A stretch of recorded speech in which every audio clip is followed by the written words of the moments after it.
एक सर्वेक्षण में पाया गया है कि गाजियाबाद शहर में चलने वाले लगभग 80% ई रिक्शा अवैध हैं, जबकि क्षेत्रीय परिवहन कार्यालय आरटीओ के रिकॉर्ड में केवल 10,263 पंजीकृत ई रिक्शा दिखाए गए हैं, जिनमें से 30,000 बैटरी से चलने वाले वाहन हैं। सुविधाजनक और सस्ती प्रथम प्रदान करने के कारण ई रिक्शा स्थानीय परिवहन के साधन के रूप में साइकिल रिक्शा और कुछ हद तक ऑटो का स्थान ले रहे हैं।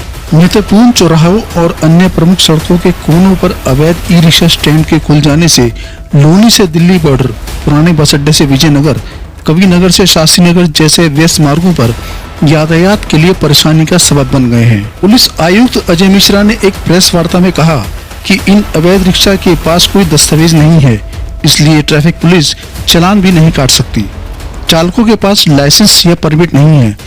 इस उपद्रव को नियंत्रण करने का एकमात्र तरीका इन ई रिक्शा को जब्त करना है। क्या पुलिस भी इस मामले में लाचार है, जबकि प्रशासन के पास वो अधिकार है कि वो अवैध रूप से चलने वाले ई रिक्शा को जब्त कर सकती है?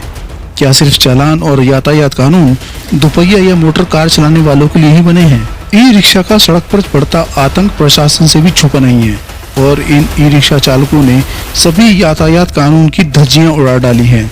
आए दिन इन ई रिक्शा वालों की वजह से दुर्घटनाएं होती हैं और ये किसी की दुर्घटना का कारण भी बनते हैं।